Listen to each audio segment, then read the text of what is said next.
autorizo, viu? Foi o Google que tá. Bom dia a todas e a todos, bom dia a todas as pessoas. Bem-vindas e bem-vindos a mais um incrível sábado letivo de humanas.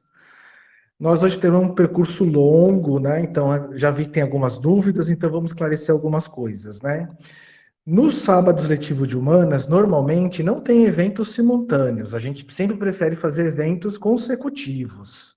Nós vamos permanecer nessa mesma sala, nesse mesmo link, até o fim do sábado letivo, né?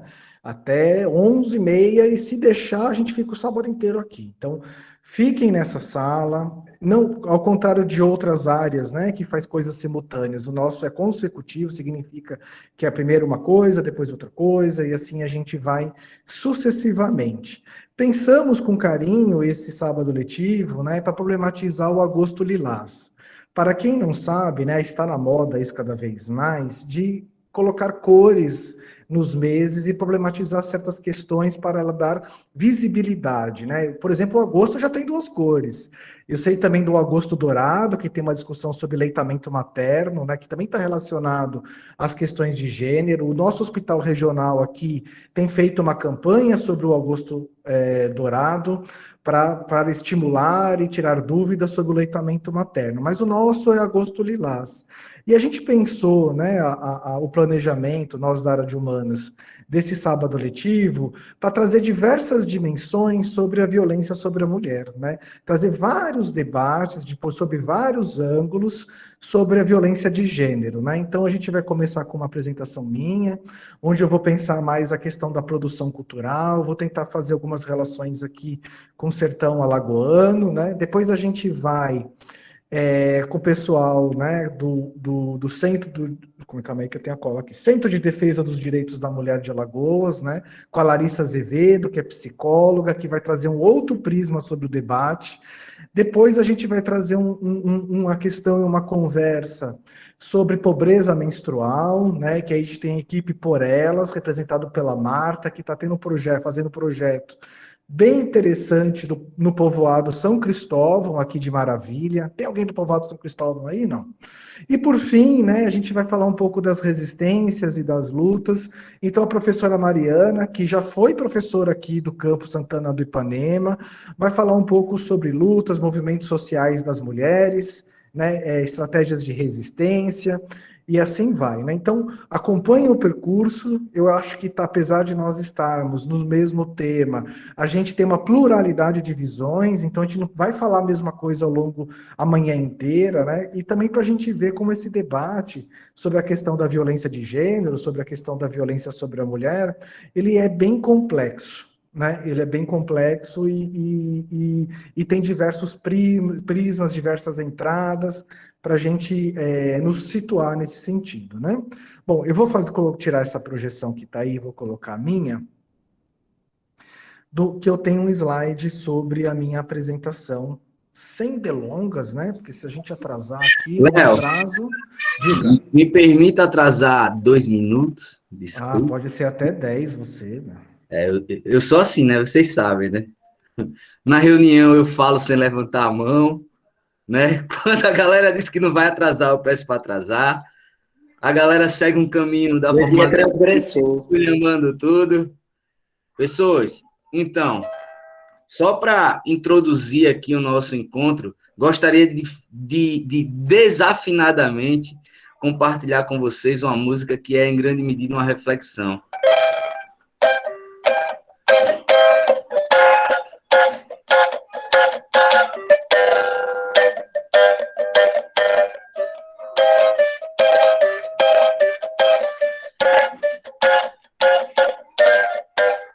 Eu abri os olhos para a revelação. Eu te proponho uma revolução. Vamos formar um mutirão e começar a nossa construção de amor.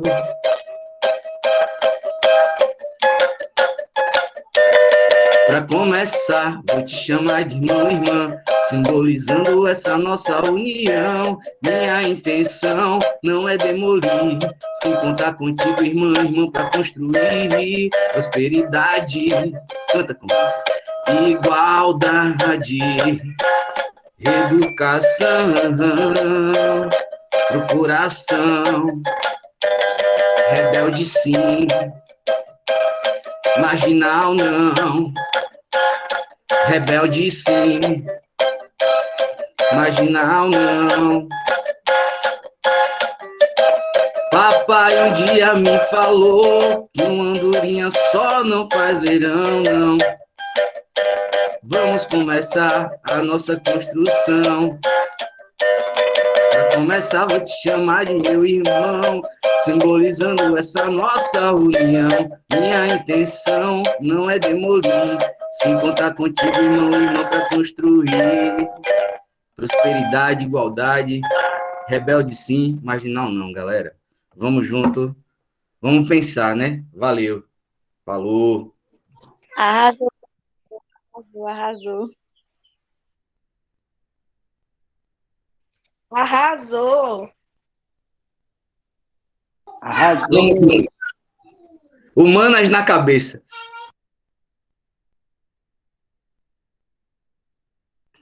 Agora é a fala do professor Léo que é, né, graduado em Ciências Sociais, mestre, doutor em Antropologia, né, psicanalista, coordenador do apoio acadêmico, professor do nosso time de humanas e que agora vai botar para quebrar aí com vocês.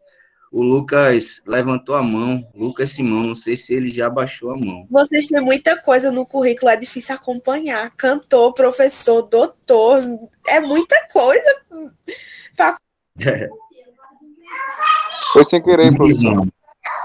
Bota para quebrar, Léo. Vamos lá. Não, eu fui atrás do livro onde está o artigo, às vezes é legal mostrar o livro, a gente cheirar o livro, né, estimular a leitura. Está aqui em algum lugar, mas eu vou achar aqui. Vou mostrar um pouco de onde eu estou tirando o que eu estou pensando. E eu acho que o que faltou no meu currículo é dançarino de piseiro, né? Faltou, é o mais importante de todos esses, acho que talvez esse título é o que eu tenha mais orgulho, né? Mas enfim, diga, Diego, você quer falar alguma coisa sobre o meu currículo? Não, eu tô só rindo de vocês mesmo, tá? Tô aqui só rindo. Talvez esse seja o mais importante. Só vou encostar a porta aqui, só um instantinho.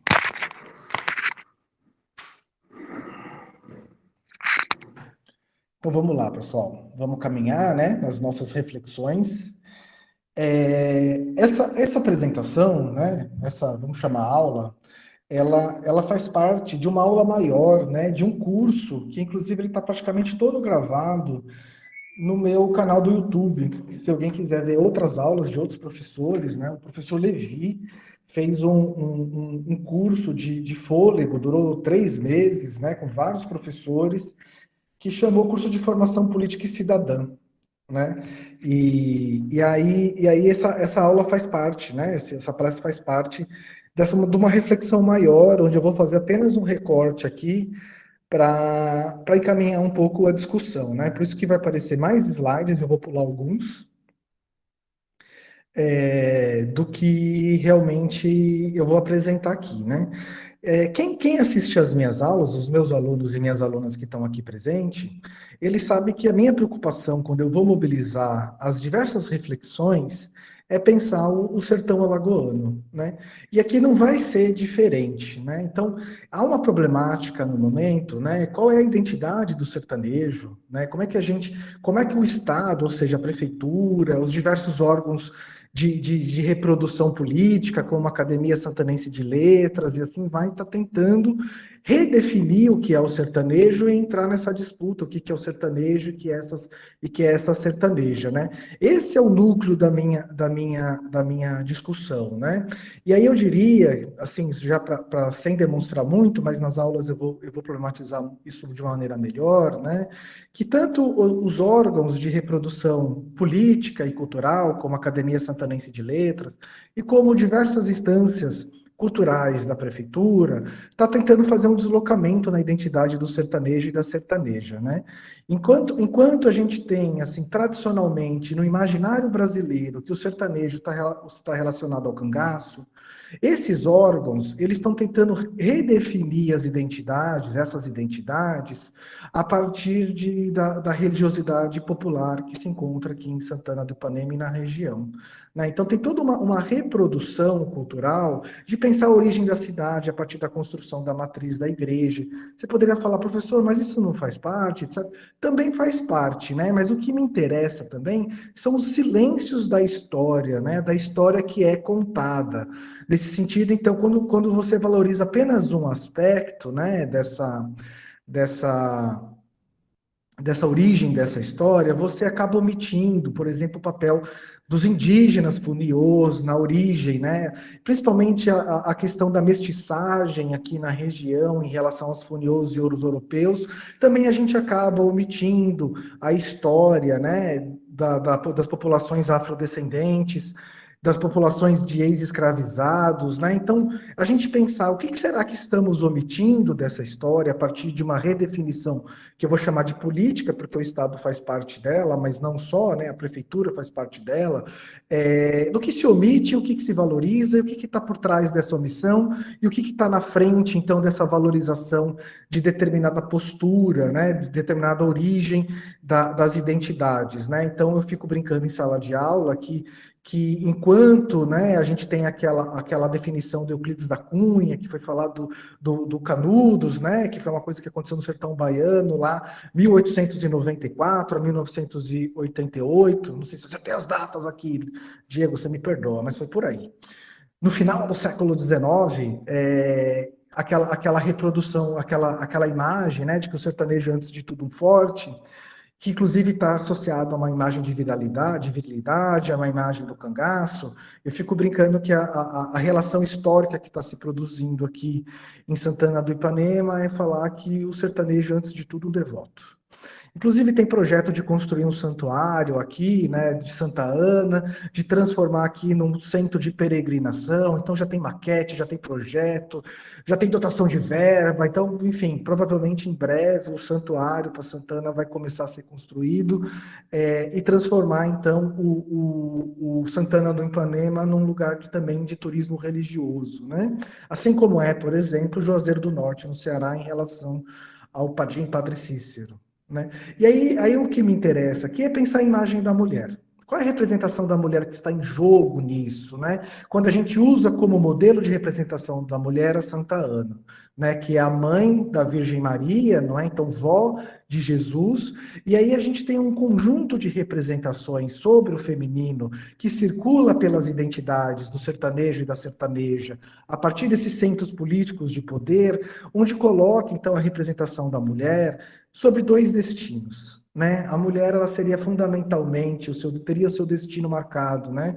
Fundamentalmente por ser mãe e por ser esposa, né? Então, inclusive, quando a gente vai falar, acabamos de passar aqui nas comemorações, né, de Santa Ana, foi feriado aqui em Santana do Ipanema, a figura de São Joaquim, né, o marido de Santa Ana, também é algo muito, muito contado, muito recontado. Então, o que isso tem a ver com a representação da mulher? O que está sendo negado? O que está sendo afirmado a partir, então, dessa história das identidades, né? Então, por exemplo, né, só para a gente ver a força que isso tem, eu acompanhei a reescrita do material didático das escolas municipais, do Fundamental 1 e do Fundamental 2, né, da parte de história, onde então se fala apenas, né, da origem da cidade a partir da construção da matriz da igreja e o papel, né, de Dona Teresa, que era esposa, né, dos donatários da região, das famílias da família Vieira Rego, né, que como a Dona Teresa, então, tem esse protagonismo, e como ela era, antes de tudo, uma devota, e graças a essa devoção dela,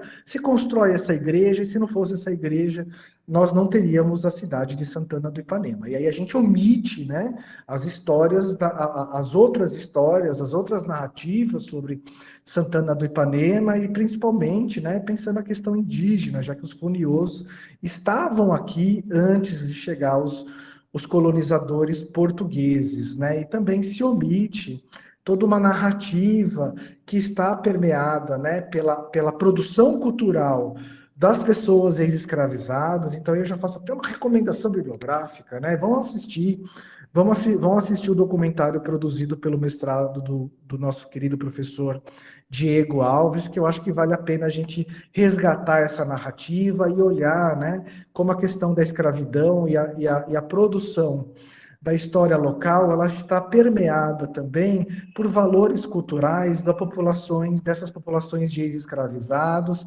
em particular, né, de descendentes africanos. Então, acho que vale a pena a gente dar uma olhada nisso para a gente ver como a gente tem outras narrativas históricas que cruzam, né, e são importantes a gente trazer todas elas, mas não, né? A gente tem um fator político de valorização e não de outra. E eu estou pensando tudo isso a partir de uma autora, né? Que aí eu vou pular não sei quanto que eu vou pular aqui agora, de uma autora que fez uma produção intelectual no Brasil nos anos 80 e anos 90, mas por causa de um racismo estrutural. Professor, o que é racismo estrutural? O racismo estrutural são a lógica das relações sociais brasileiras que privilegiam um grupo e colocam empecilhos para outros. Né? É mais ou menos, não é só a questão da injúria racial, de eu ficar xingando as pessoas na rua ou não, né? O racismo está para além disso.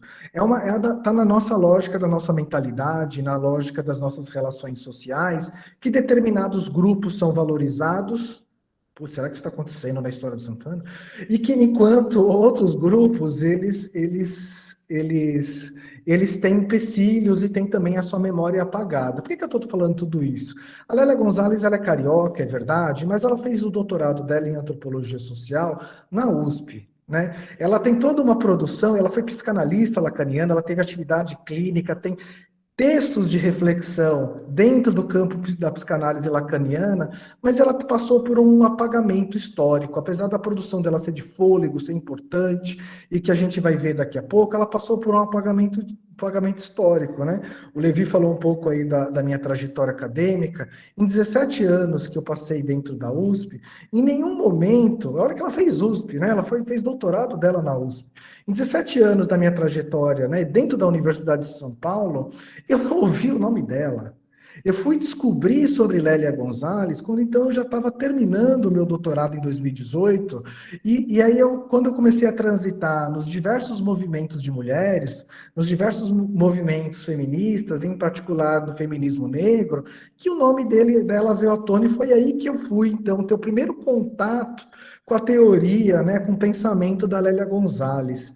E aí, quando eu entrei em contato, né, principalmente nesse texto, Racismo e Sexismo na Cultura Brasileira, que é o texto que eu vou abordar daqui a pouco, eu fiquei impressionado com o fôlego da teoria da Lélia Gonzalez, né? Um fôlego que está para além, na minha humildíssima opinião, né, dos nossos clássicos da sociologia brasileira, que são todos homens brancos, senhores, né, brancos homens do Sudeste. Então, claro que tem o Gilberto Freire aqui em Pernambuco, né, mas o pensamento de Gilberto Freire é extremamente problemático para se pensar a cultura brasileira, um pensamento de fôlego e com um ideal metodológico, vou chamar assim, que ajuda a gente a pensar diversas situações no Brasil, como o sertão alagoano, diferentemente, inclusive, de outras produções, né? Como, por exemplo, estou falando aqui do Gilberto Freire, Sérgio Buarque de Holanda, Caio Prado Júnior. Quer dizer, a gente fica muito preso nesses nobres senhores, que são principalmente do Sudeste, e brancos, e de elite, e etc.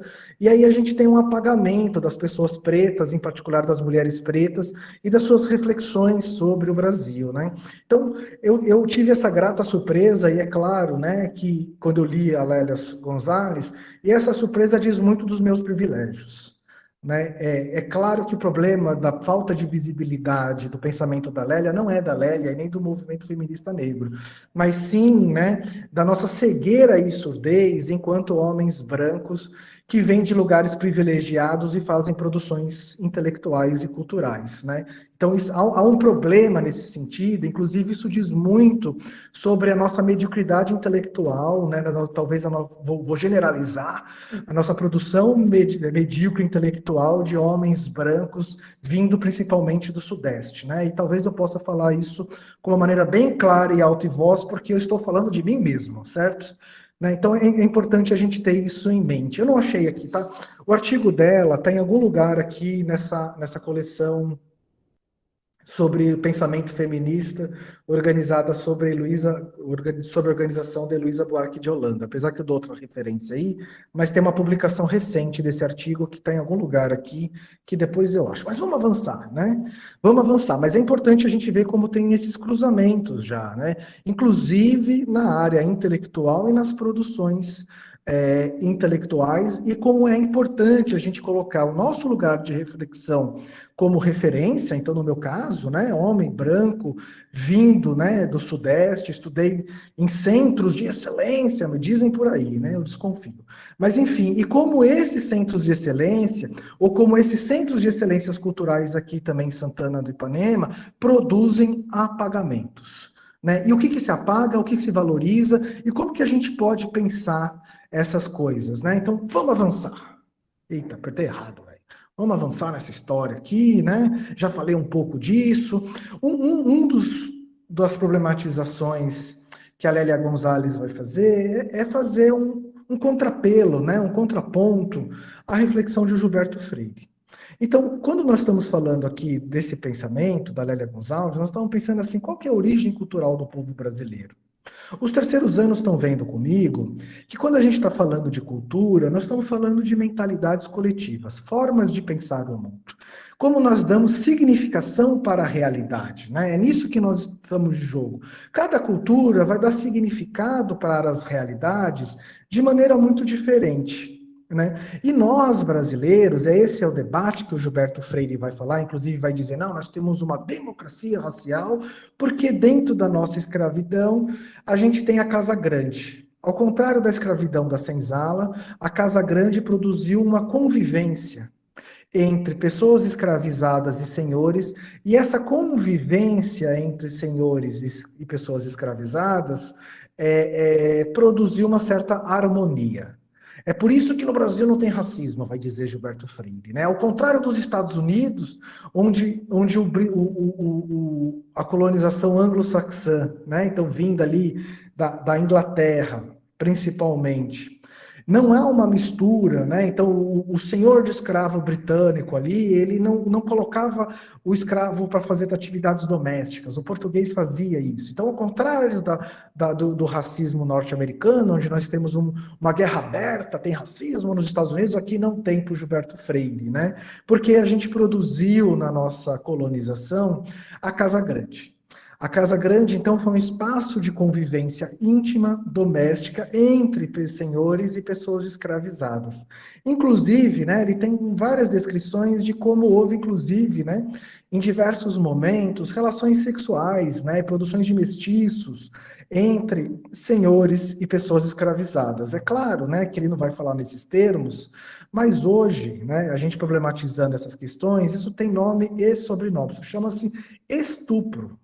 Isso chama-se violência sexual, né? Mas ele não coloca nesses termos, ele vai falar, não, olha, como a gente tem esse espaço de harmonia e de convivência e de reprodução social e biológica, né? E reprodução nesse sentido sexual do termo. A Lélia Gonzalez vai problematizar isso, ela vai falar, é verdade, a gente tem um espaço de convivência ali, né? A gente tem um espaço que a gente pode falar de produção de valores, onde eu tenho uma relação, né, que eu passo a mentalidade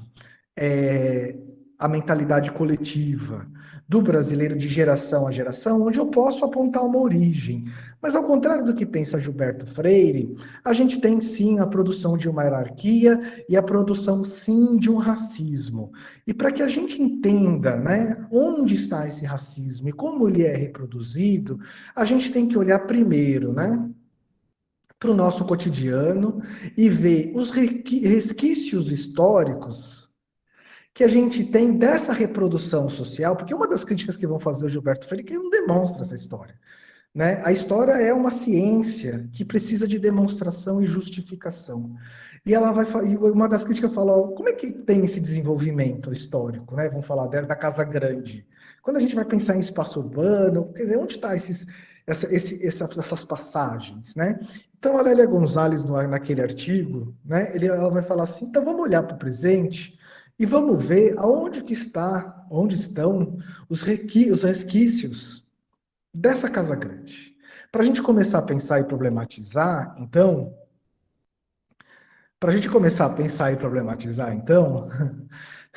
essas relações lá do passado que talvez esteja no presente, né?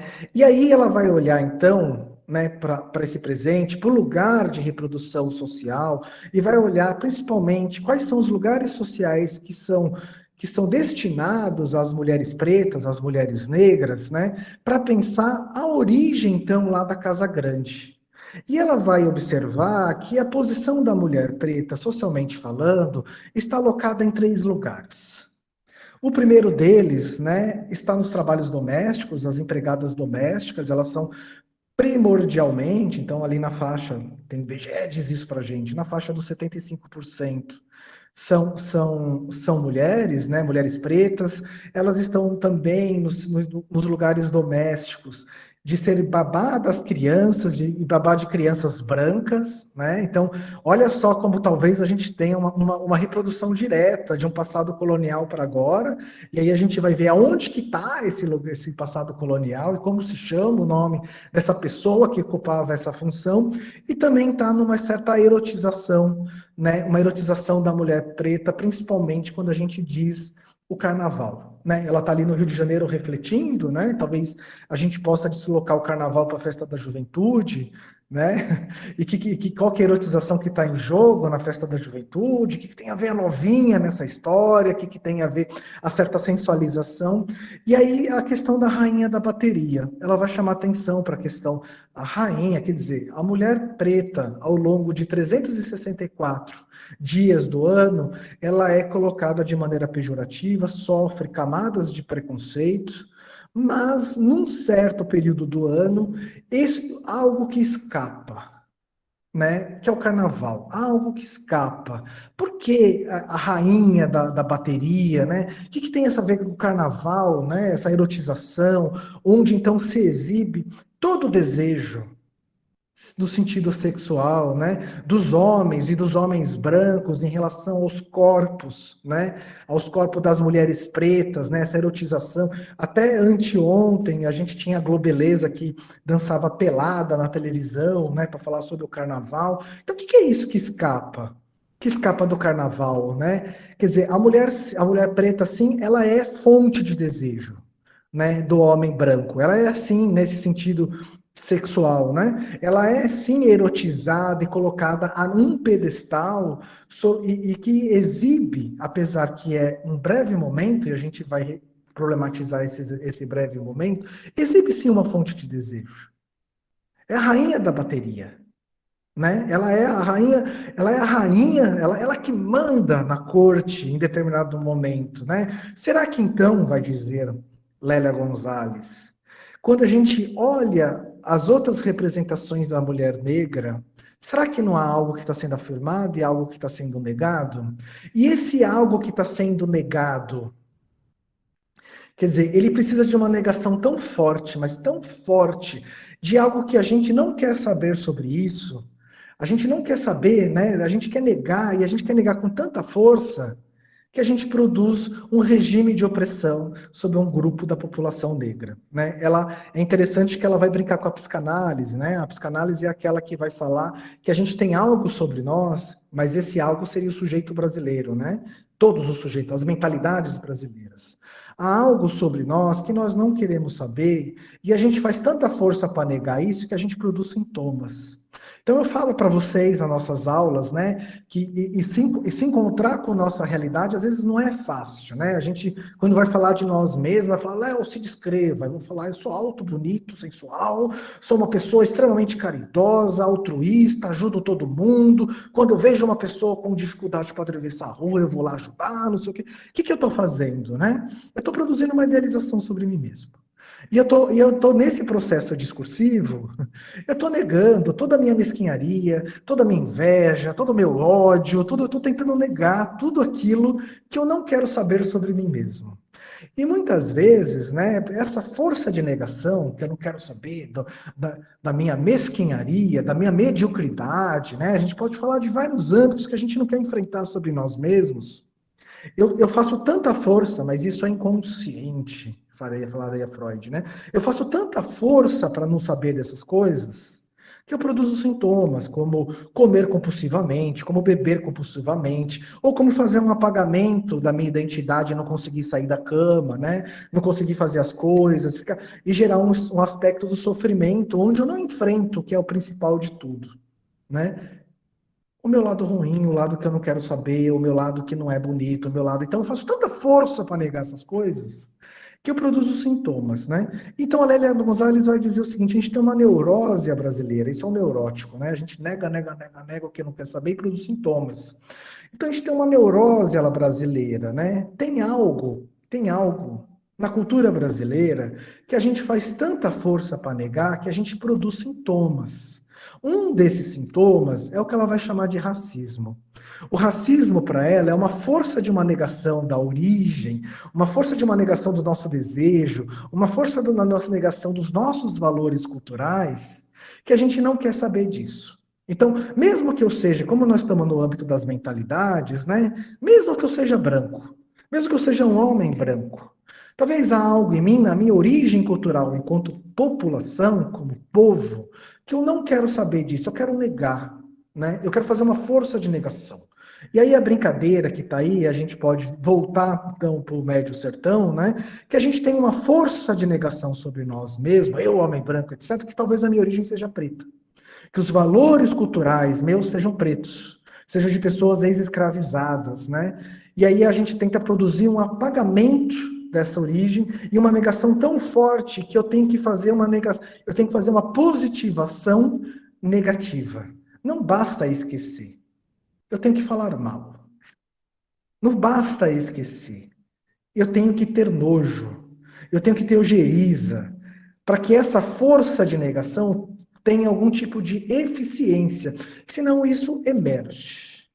Vamos ver se eu consigo transformar isso em mais claro ainda, né? A partir da Lélia Gonzalez. E eu não trouxe a foto da mucamba. Que pena, não tem foto da mucamba aqui? Não tem. Não tem problema. Eu deveria ter trazido, né?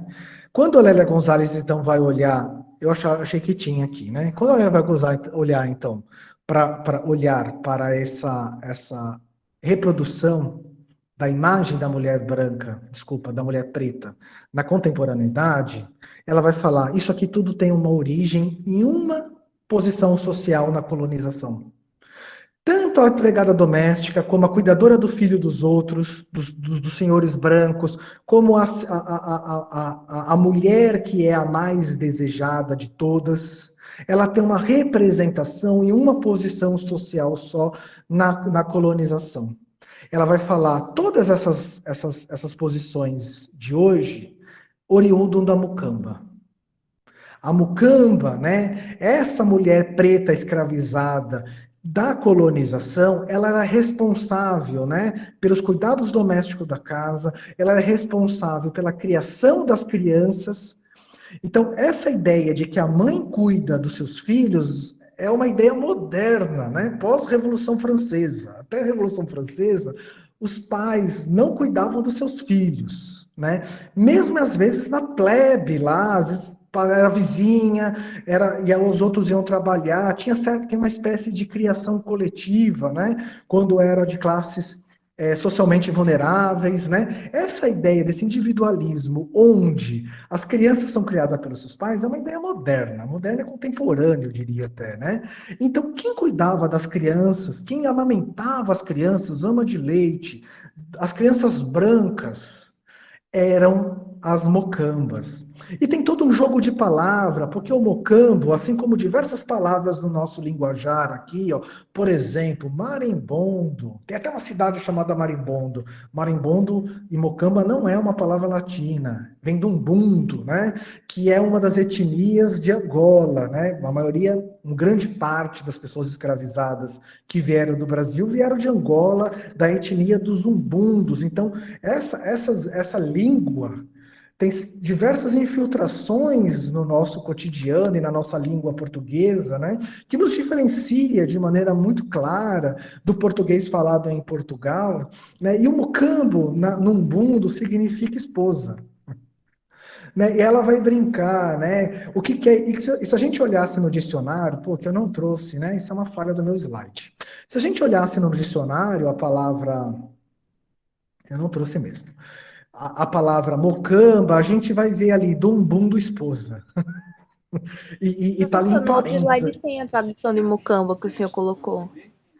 Eu acho. É. Eu acho que eu vi, ó. O próximo. A A mulher mocamba. escravizada. Muito obrigada. Nem lembro mais dos meus slides, mas tem fotos muito interessantes das mocambas com as crianças brancas, né? Enfim, né? A mucamba, né? Se a gente olhasse no nosso dicionário Aurélio, a gente veria que tá lá, dum do esposa. E aí a mucamba, aí depois vem o significado da nossa colonização, né? Que era a pessoa escravizada, responsável pela criação das crianças brancas, e assim vai, né? E aí a gente vai entrar um pouco aqui, então, no terreno da psicanálise, né? O Freud vai dizer que as pessoas que cuidam da gente, pode ser a mãe, pode ser a avó, pode ser, que dá esse primeiro contato de aleitamento, onde a criança ali está do nascimento a 1 ano, ela acredita que ela e a mãe é uma pessoa só. E aí, quando a gente vai para o momento, né, uma pessoa só, então essa brincadeira de que ela é o momento da unicidade mãe, né, então a unicidade pessoa escravizada amamentando uma pessoa branca, né, e no ponto de vista dessa pessoa que está sendo amamentada, ela entende que ela é única, e fundida com a mãe. E aí, quando eu tenho um processo onde a mãe precisa mostrar outros interesses, então precisa trabalhar, e aí, inclusive eu tenho um processo de desmamamentamento, não sei como falar, e aí tem um processo onde a mãe tem que dar atenção para o marido, tem que dar atenção para outros lugares, eu tenho um processo que o Freud vai chamar de castração. A criança começa a entender que ela não completa a mãe. Né? E aí, a partir disso, olha que interessante, para o Freud a gente cria, nesse sentido, a nossa noção de desejo e nossa noção de amor. Né? A gente começa, nós crianças, todas as crianças, começa a fazer diversas atitudes, birras, choros, ou atitudes que a gente acha que vai agradar a nossa mãe, atrás desse amor perdido. Qual que é o amor perdido? Desse laço de completude nenê-mãe. Né? Então a criança começa a fazer diversas coisas, né? E causa, né, uma falta constitutiva de todos nós, desejo para o Freud é sempre falta, de que nós vamos então sempre buscar esse amor perdido, que na verdade nunca mais vamos recuperar, né? Porque a gente não completa as nossas mães, não chorem. A gente não completa as nossas mães, né? Então a criança vai começar ali, então, a partir do 3, 4, 5 anos, né? A fazer birra, às vezes a fazer atitudes para agradar os pais, atrás desse amor perdido, né? E aí ela vai dizer, mas quem que é a mãe na sociedade brasileira? Quem que é esse amor que perdeu-se e que sempre vai buscar? Ela vai dizer, a mucamba. Né? A mucamba que é a mãe da cultura brasileira, e é a mãe também nesse processo de aleitamento, que com as palavras, né? Inclusive até antes de nascer, o Lacan, né? Que é da onde veio também a Lélia Gonzalez, que é um psicanalista francês que vai refletir sobre o Freud, ele vai dizer, a criança é falada antes do nascimento. Quando a criança vai nascer, quando o bebê vai nascer, já tem nome, já tem expectativa de time de futebol que ela vai torcer, já tem expectativa de um monte de coisa, né, que está envolvido sobre ela, sobre suas cores, sobre o que ela deve desejar, sobre suas profissões, né? Ela já nasce dentro das expectativas de seus pais. E os pais, a partir dessa fala, né, então, a criança tem 1 ano, bota uma roupa de vaqueiro, eu já vi isso aqui. Bota uma roupa de criança no menino e fala assim, esse vai ser pegador. Quer dizer, o que nós estamos fazendo a partir da fala, né? E aí a gente fala, não, mas essa criança não entende. Será, né? Que não há um grau de fixação nessas crianças, né? Nesses bebês, que está no domínio daquilo que a gente não quer saber, do inconsciente, etc., né? Que nessa fala, nessa conversa aqui, a mãe é o fundamental, né? A mãe é aquela que cuida da criança, não é uma questão de reprodução fisiológica, né? É quem amamenta, quem fala. Essa conversa com a criança que não responde, ou responde por grunhido, é que a gente tem a passagem dos nossos valores culturais, das nossas fantasias, da nossa compreensão sobre o mundo. Não está aparecendo permissão para mim nenhuma aqui, viu? Não está aparecendo permissão nenhuma para mim aqui. É a mãe que faz essa. Ah, é da lista de presença, né? É a mãe que faz a transmissão dos valores. Quem é a mãe da cultura brasileira, então? Quem seria a mãe? É a mãe preta, vai falar a Lélia Gonzalez. Nos nossos valores culturais, né, a nossa passagem dessa fala entre mãe e crianças, que inclusive vai passando de geração a geração, porque essa primeira origem da cultura brasileira vai sendo transmitida. Então, mesmo que eu seja um homem branco, né, eu tenho internalizado em mim uma mentalidade de valores que não é necessariamente da cultura europeia. Né? E ela vai falar assim, então, e quem que é o amor perdido? É a mulher preta. É por isso que a gente tem a rainha do carnaval. Né? É no carnaval... Diga-me. Diga-me.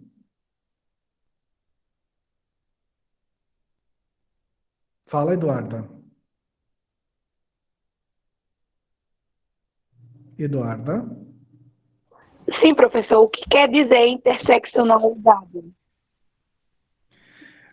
A interseccionalidade, pulei essa parte para já ir para a Lélia Gonzalez, significa pensar o social a partir do cruzamento entre raça, Sim, classe... professor. Eu quero saber o que quer dizer interseccionalidade, porque eu tenho dúvidas sobre esse termo. Eu estou tentando falar, né? Já estou te explicando, né? Normalmente, a gente pensa o Brasil, e já vou voltar para a Lélia Gonzalez, a gente pensa o mundo social tradicionalmente, ou por questões de classe, então a gente vai falar das questões socioeconômicas, a gente vai falar da diferença entre pessoas a partir do critério socioeconômico, ou a gente pensa o Brasil a partir do racismo, né? Então a gente vai falar só de raça, então a gente vai problematizar questões da colonização e assim vai, ou a gente pensa o Brasil, ou a gente pensa a sociedade a partir dos critérios de seleção, de hierarquia entre homens e mulheres, a partir do machismo. A interseccionalidade é aquela que vai tentar pensar a problemática entre essas três áreas. Então, para isso, eu preciso, sim, fazer um cruzamento entre as questões coloniais, e as questões coloniais a gente está falando primordialmente da produção do racismo. A gente precisa, sim, falar de questões de desigualdade econômica.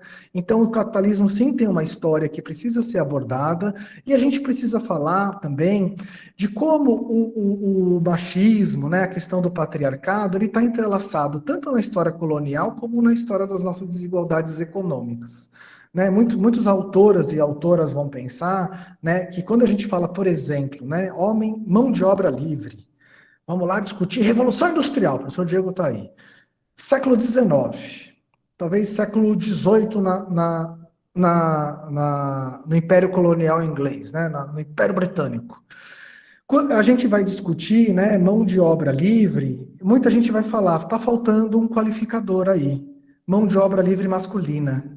E essa mão de obra de homens, né, só foi possível se lançar no mercado, né, para industrialização, porque se confinou e prendeu a mulher no trabalho doméstico. Então, se não tem comida na mesa, se não tem roupa lavada, se não tem filhos cuidados, né, se não tem a casa limpa, se não tem a horta no fundo sendo colhida, não tem homem livre, não tem mão de obra livre no mercado. Então, a gente precisa, sim, quando a gente vai discutir essas questões, as questões do patriarcado.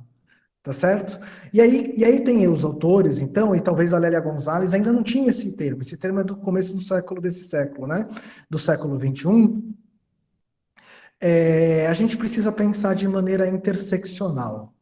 Né, misturar essas categorias de pensamento, essas categorias de reflexão, e a Lélia Gonzalez, antes de ver o pensamento interseccional, ela já está tentando pensar a desigualdade econômica, por isso que ela vai olhar para a mulher preta sendo empregada doméstica, ela já está ali pensando a produção do nosso racismo, ela está tentando, sim, dizer do racismo a partir de uma origem da nossa colonização, né, então está problematizando a colonização, e essa origem tem a ver com a opressão da mulher preta, da mocamba, né? Então, essa para a Lélia, né, que é fantástico, ela já estava fazendo isso nos anos 80, quando esse termo não era ainda pensado e problematizado dentro das ciências sociais, ela já está fazendo essa costura de uma maneira muito brilhante, né? Muito brilhante, né? E de maneira muito vanguardista, no sentido que ela está abrindo caminhos inéditos, né? Inédito, para a gente ver a força e a potência de Lélia Gonzalez. E é incrível que ela está abrindo esses caminhos, né? Ela está produzindo essas reflexões.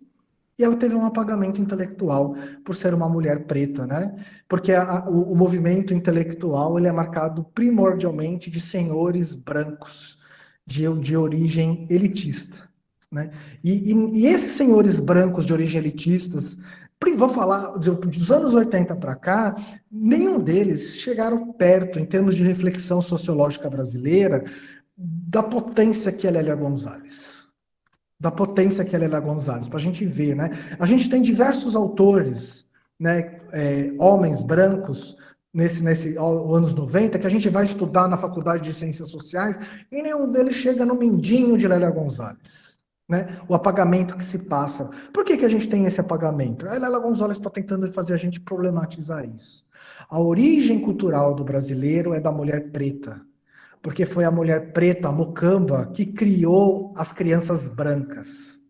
Ela que passou, a partir do seu leite simbólico, foi o peito preto da Mocamba, né, que produziu o desejo de homens brancos às mulheres negras. Que passou esse desejo, que tem que ser negado, por causa do nosso passado colonial, de algo que a gente não quer saber, né? Passou esse desejo sobre corpos pretos, sobre corpos de mulheres pretas, que precisa ser negado a todo custo, a todo momento, que é tão forte esse desejo, que não adianta apenas apagar da história, eu tenho que fazer uma positivação negativa, eu tenho que falar mal, que produz a erotização da mulher preta no carnaval. Né? Eu tenho que fazer tanta força, mas há momentos que escapam.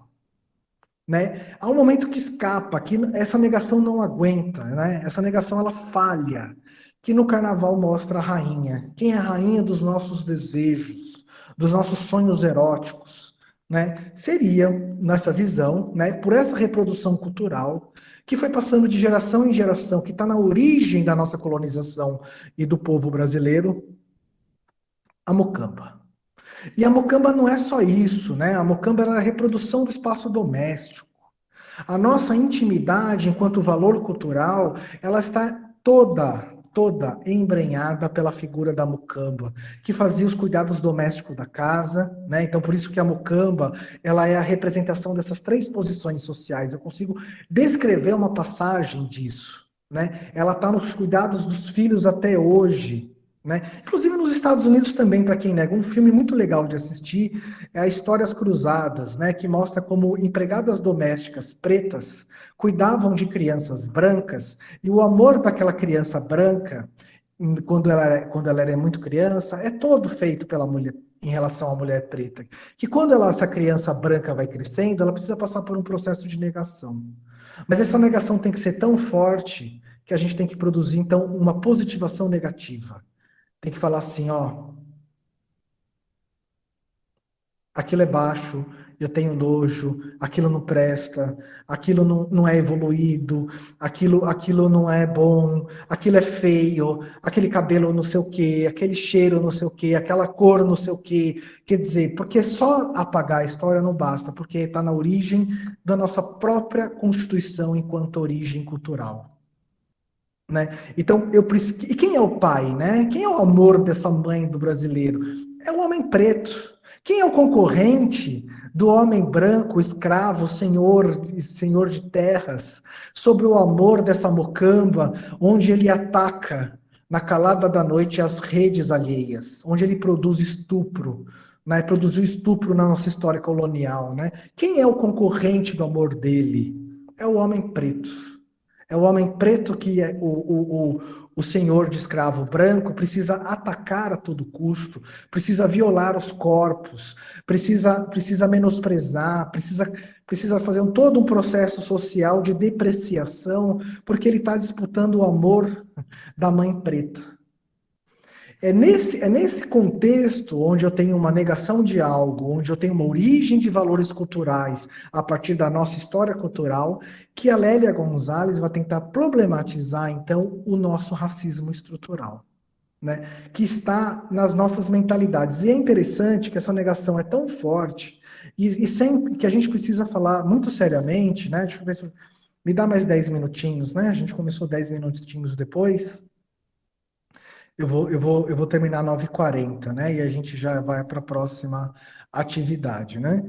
Deixa eu chegar no sertão, para a gente falar um pouco também de Santana do Ipanema, né?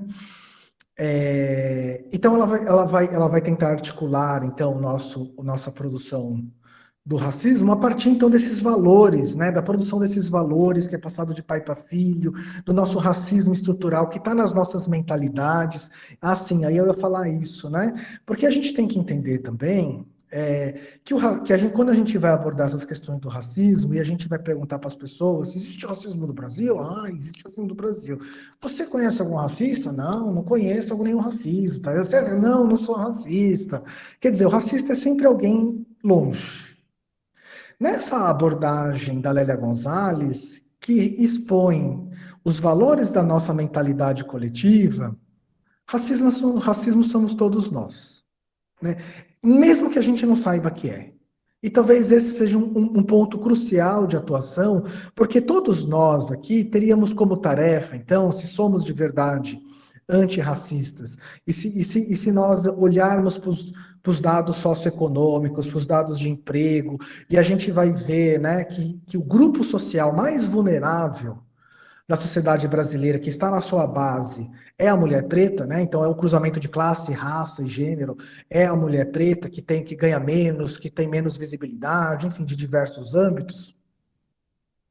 A gente tem uma das tarefas, não é só falar que o racismo é errado, não é só fazer políticas públicas para que tenhamos ingresso das mulheres pretas em determinados lugares sociais, como cotas, por exemplo. Isso não basta, porque o núcleo que está nisso está embrenhado naquilo que a gente não quer saber sobre nós.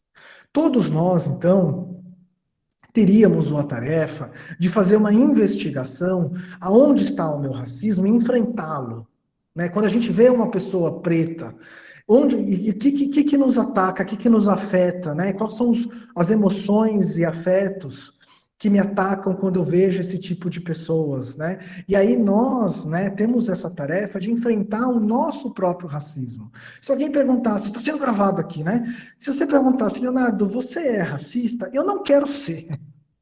Mas com certeza há uma dimensão de mim que ainda é. E que eu tenho a tarefa cotidiana de fazer uma investigação sobre mim, de olhar as situações que me afetam, e primeiro a partir pela afirmação, tem uma dimensão sim que é que eu preciso enfrentar e desconstruir. Todos nós aqui, todos nós temos essa tarefa, né? Se somos mesmos antirracistas, né? Porque o racismo ele é antiestrutural, ele é estrutural, e quando eu estou falando de estrutura, eu estou falando de mentalidades, e às vezes as mentalidades a gente não tem consciência dela. E aí a gente precisa trazer para a nossa consciência, né? Então, sim, há uma dimensão minha que é racista, que é machista, e que eu preciso todos os dias da minha vida fazer um trabalho de desconstrução. Que talvez, inclusive, seja uma tarefa eterna enquanto eu dure, né?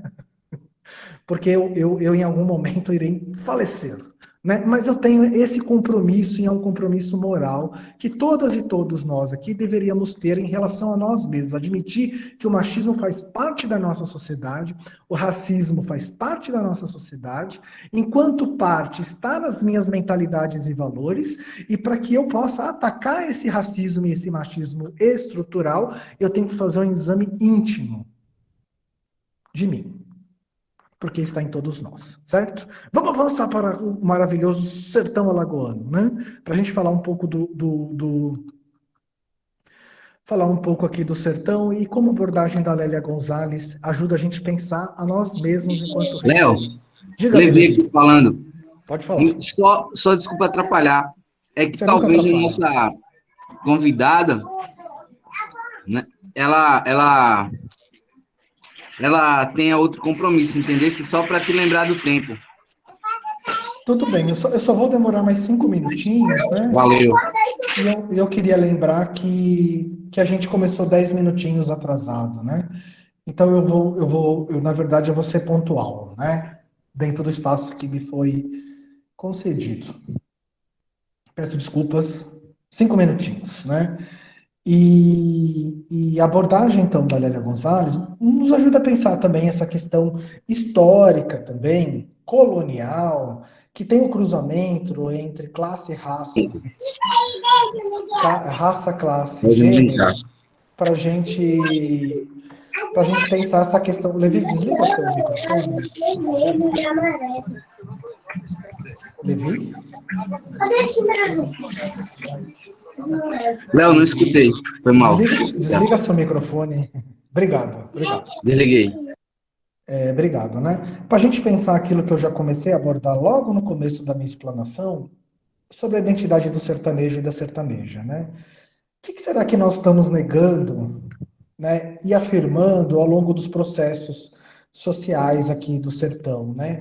E principalmente o que me chama a atenção é que é nas festas populares é que escapa, né, as relações desejantes de nós brasileiros. É por isso que a Lélia Gonzalez vai falar do carnaval, né? Vai falar da mulata, da rainha de bateria, que é nas festas populares que emerge com força aquilo que nós estamos sendo, que está sendo negado, né? Então, eu estou falando aqui especificamente então do carnaval aqui no sertão alagoano, e das festas como a festa da juventude, que infelizmente ou felizmente não teve no ano passado, né? Então, quando a gente olha tudo aquilo que eu abordei no começo da minha explanação, né, em que está fazendo um deslocamento da identidade do sertanejo, que ele é, antes de tudo, um devoto, a partir da figura central, né, de Dona Teresa, né, a esposa do Sesmero, do século 17, que construiu a matriz aqui, né, que colocou a imagem de Santa Ana e construiu uma igreja, e aqui virou um centro, né?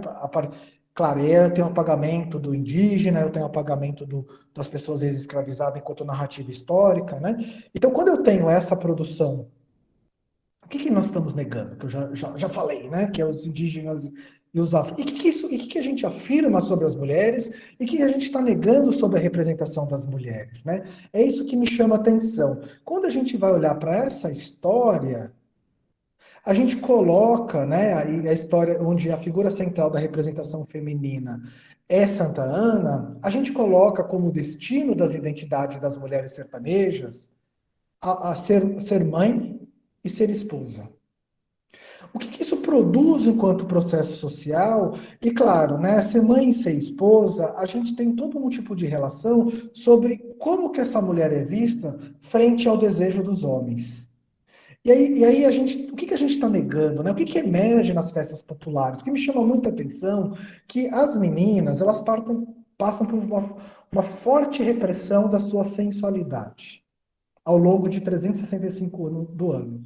Né? Inclusive passam por constrangimentos públicos na rua, né?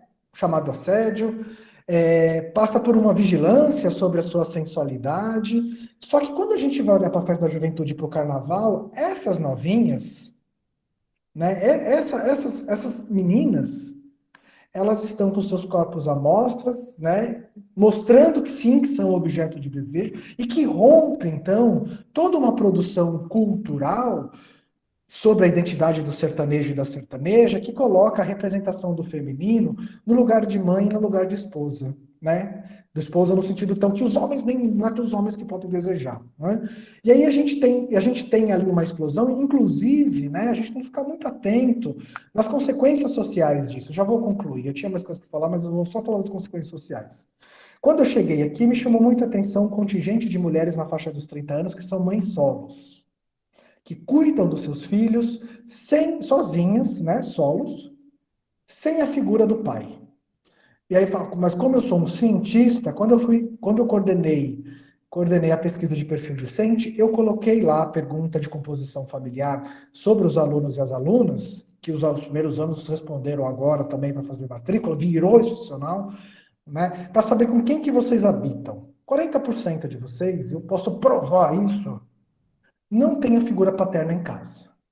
O que isso diz sobre esses determinados processos sociais da representação feminina, que coloca ela como mãe e como esposa, e a negação do desejo dessas pessoas enquanto objeto sexual, como desejo sexual em relação a outras pessoas, outros corpos? Né? Interessante que essa produção sobre a visão da mulher talvez seja uma das causas dos índices alarmantes de violência doméstica que temos aqui.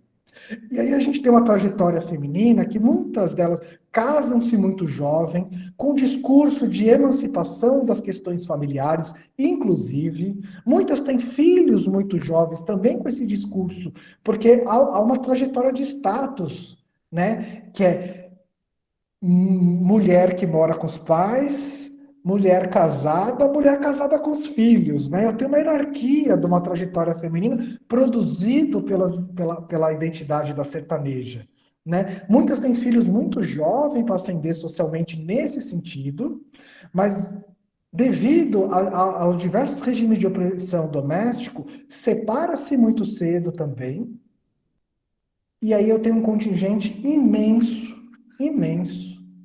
de mulheres mães solos, né?